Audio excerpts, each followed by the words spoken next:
ये कहानी मेरे दोस्त की है। जब वो मदरसा पढ़ने गया हुआ था, उसने स्कूल ड्रॉप आउट कर दिया था एंड शायद ये 8वीं या 9वीं की बात हो नहीं 6th या 7th की बात है, जब उसने स्कूल ड्रॉप आउट कर दिया था। स्कूल ड्रॉप आउट करके वो मदरसे में शिफ्ट हो गया था, उसको मदरसे की तालीम लेनी थी, वो आगे मदरसे में पढ़ना चाहता था, स्कूल नहीं पढ़ना चाहता था। तो उसने स्कूल ड्रॉप आउट करके मदरसे में एडमिशन ले लिया था और वहाँ पर उसको हो गया था अच्छा खासा टाइम, 6-7 महीने गुज़र गए थे, ऐसे कुछ गलत एक्टिविटी नहीं हुई थी।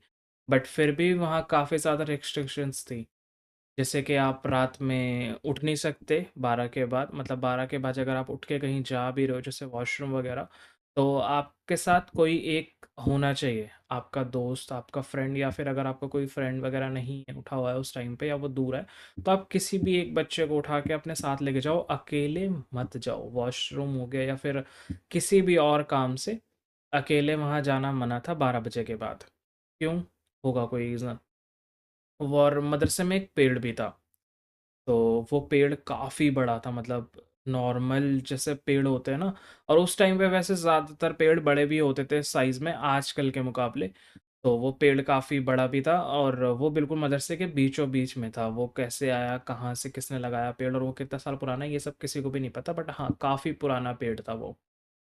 तो एक रात की बात है, जब इनके मदरसे में रात का डिनर हो रहा था और डिनर में बना था मटन, बकरे का मीट, मतलब बकरा बना था।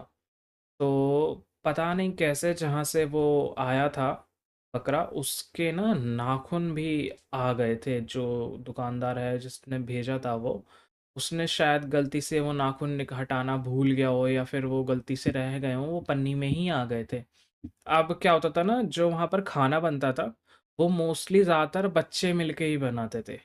मतलब जो वहाँ पर पढ़ते थे, वही लोग वहाँ पर, सबका एक अपना-अपना टाइम होता है। जैसे हॉस्टल्स में भी क्या होता है कि कई जगह बच्चे ही खाना बनाते हैं, तो मदरसे में ऐसे ही था, वहाँ पर कोई कुक वगैरह नहीं थी और उस टाइम पे शायद रखते भी नहीं थे या रखते होंगे तो पता नहीं। तो उस टाइम पे बच्चे ही खाना बनाते थे। तो एक लड़के की वहाँ पर बारी थी वहाँ पे खाना बनाने की, मतलब एक की नहीं थी, 4-5 सब मिलके बनाते थे। तो खाना बना रहे थे, अब वो नाखून निकला, पता नहीं एक बच्चे को क्या हुआ, क्या फ़ैसिनेशन चढ़ा उसे, उसने वो नाखून रख लिया अपने पास। वो नाखून अपने पास रख लिया, उसने उसको धोया-वोया, साफ-वाफ करा, पता नहीं उसको क्या अच्छा लग रहा था उस नाखून में, पर वो उसने अट्रैक्ट हो गया था। ऐसा क्यों हुआ, कैसे हुआ, ये सब नहीं पता। तो उसने वो नाखून अपने जेब में छुपा लिया, किसी को बताया नहीं कि मैंने वो रख लिया। उसने बाद में जब खाना-वाना बन गया, खाना-वाना बनने के बाद वो अपने जो सोने वाली जगह होती है, खाना-वाना खाने के बाद जो सोने वाली जगह होती है, वहाँ पर उसने वो नाखून साफ-वाफ करके अपने तकिए के नीचे रख लिए। तकिए के नीचे रख के वो सो गया। अब टाइम होता है रात के करीब 12 से 1 का। जैसे ही ये टाइम आता है, वो अकेला उठता है। अकेला, जबकि वहाँ रिस्ट्रिक्ट था कि आप बिल्कुल भी नहीं है जा सकते अकेले। वो वहाँ से उठता है अकेले और जाता है। सबको लगता है, मतलब सबको क्या लगता है, सब सो ही रहे थे, किसी को पता नहीं चलता। वो जाके वॉशरूम के लिए शायद वो उठा हो, पर वो वॉशरूम ना जाके पेड़ के पास गया। पेड़ के पास जाके नीचे वो बैठ गया और कुछ पढ़ने लगा। क्या पढ़ रहा था नहीं पता, बट वो कुछ-कुछ जैसे चैंटिंग होती है, जैसे मंत्र होते हैं ना, उसी टाइप से हमारे में भी होते। तो वो कुछ दुआएँ पढ़ने लगा, कुछ वर्ड्स जो भी हमारे कुरान के होते हैं वो पढ़ने लगा। अब पढ़ते-पढ़ते जब उसकी आवाज़ थोड़ी ज़्यादा तेज़ हो गई ना, इतनी कि बच्चों को पता चल गया कि हाँ, कुछ कोई-कोई पढ़ रहा है बाहर, तो 1-2 बच्चों की नींद जैसे कच्ची होती है ना, जिसको आप थोड़ा-सा भी कुछ करो तो वो उठ जाते हैं, तो उस टाइप की बच्चों की थोड़ी-सी नींद थी। अब उनमें से एक बच्चा उठ गया और उसने देखा कि बाहर तो भाई ऐसे-ऐसे ये रहा है बच्चा, तो उसने आस अपने सारे क्लास वाले, जितने भी क्लास नहीं, जितने भी सो रहे थे आस-पास बच्चे, उन सबको उसने उठाया। उठाने के बाद वो गए सबसे पहले मौलाना के पास, क्योंकि वो बच्चा जिस तरीके से बैठा था और जिस तरीके से वो पढ़ रहा था, भाई सबको देख के डर लग रहा था। तो कोई भी उसके करीब नहीं जाना चाहता था। अब वो सबसे पहले सारे बच्चे एक साथ गए मौलाना के पास, उन्होंने मौलाना को उठाया, उन्होंने बताया कि यहाँ पर देखो वो बच्चा बैठा हुआ है और ऐसे-ऐसे कुछ करा, और मौलाना ने जैसे ही ये सुना, भाई उनके तो होश ही उड़ गए। मेरा दोस्त बता रहा था कि वो इतना डर गए थे कि वो वहीं पे ही काँपने लगे थे कि क्या बोल रहे हो तुम? वो क्यों गया अकेले? मना था जाना, तुम लोग क्या कर रहे थे? तुम्हें देखना चाहिए था, तुम्हें सँभालना चाहिए था। वो वहाँ कैसे गया? ये सब उन्होंने बहुत बोला, बहुत सुनाया बच्चों को। बच्चों के सारे बच्चों के साथ अब वो वहाँ पर पढ़ रहा था और बहुत ज़ोर-ज़ोर से ऐसे-ऐसे जैसे हम कुछ भी पढ़ते हैं, किताब वगैरह पढ़ते हैं तो हिलते हैं ना, तो उस तरीके से वो ज़ोर-ज़ोर से ऐसे-ऐसे हिल रहा था, ऐसे-ऐसे हिल रहा था और पढ़ भी रहा था। तो अब मौलाना की भी हिम्मत नहीं है कि वो उसके पास जाके उसे रोक सकें या फिर उससे कुछ पूछ सकें। मौलाना भी खड़े होके देख रहे थे। अब मौलाना ने जब ये देखा तो उन्हें समझ में आ गया था कि कुछ है, वो अभी बच्चों को नहीं पता था।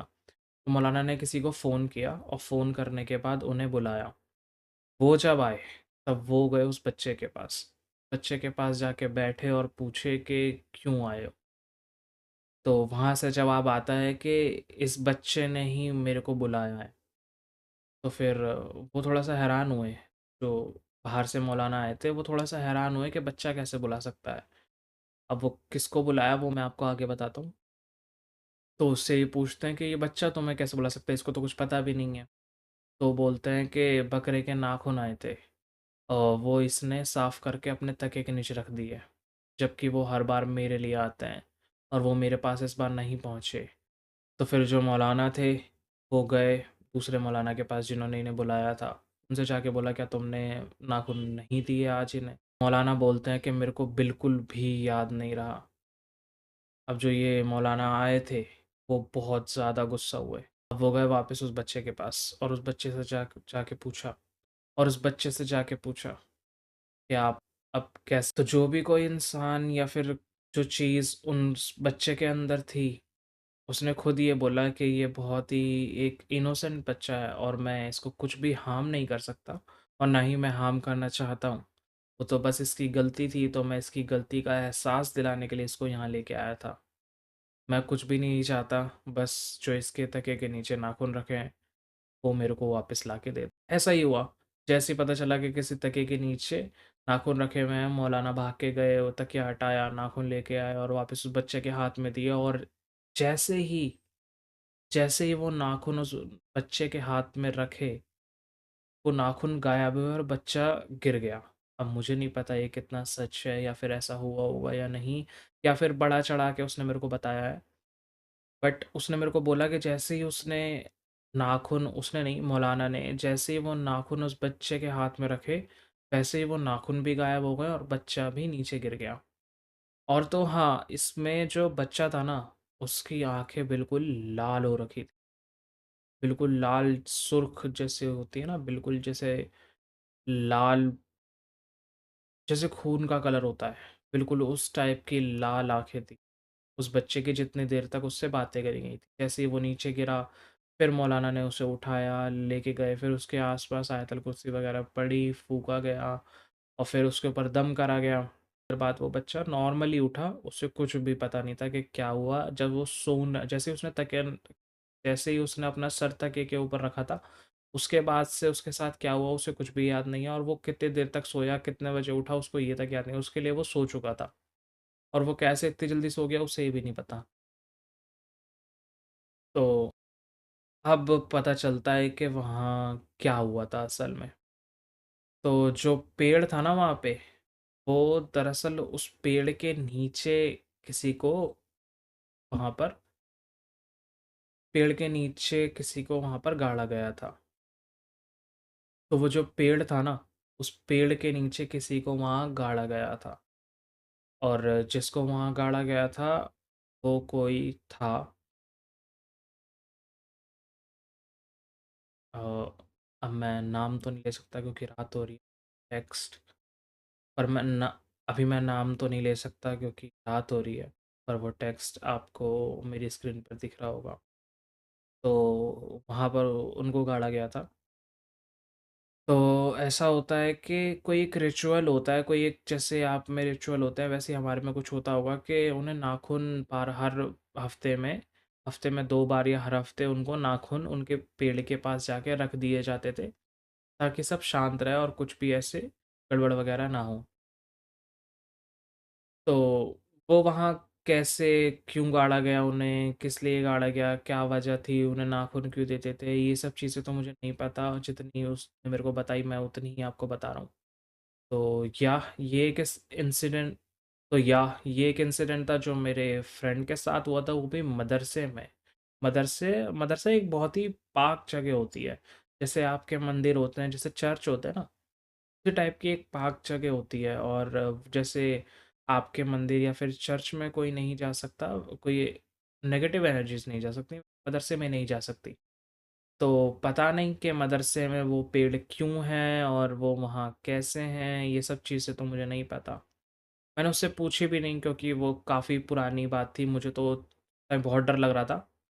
तो मैंने उससे ज़्यादा चीज़ें नहीं पूछी, लेकिन अभी मैंने फिर उसे कुछ दिन पहले फ़ोन करके पूछा है कि भाई मैं ऐसे-ऐसे स्टोरी बताने वाला हूँ, तो क्या मैं बता दूँ? और फिर मैंने उससे थोड़ी-सी डिटेल्स वगैरह भी पूछी, तो उसने तो अभी भी इतनी ही चीज़ें बताई, वो भी थोड़ी-सी धुंधली हो चुकी यादें थी क्योंकि काफ़ी पुराने टाइम की बात है, 6-7 की बात है, तो भाई उस टाइम की बात अभी तक याद रखना थोड़ी मुश्किल बात भी है, और ऐसी नेगेटिव चीज़ें याद रखना तो मुश्किल बात भी है। ख़ैर, आज के लिए बस इतना ही। ये मेरी पहली वीडियो है लॉन्ग फॉर्म में। कैसी लगी ज़रूर बताना। मेरा बैकग्राउंड कैसा लग रहा है, हालाँकि बहुत फैला हुआ है, मैंने बस ऐसे ही जस्ट रिकॉर्ड करने के लिए जल्दी-जल्दी में कर लिया, जैसा भी लग रहा है। आई होप आपको पसंद आया हो। मेरी वॉइस कैसी लग रही है, मैंने कोशिश करी है थोड़ा तेज़ बोलने की, मेरी एक्चुअल वीडियो के मुकाबले। और बाकी धीरे-धीरे चेंजेस लाता रहूँगा ताकि मेरी वीडियो दिन पर दिन बेटर होती जाए। बाकी thank you so much for watching. अगर आप अभी तक देख रहे हो तो मिलते हैं किसी और लॉन्ग फॉर्म कंटेंट में। बाय।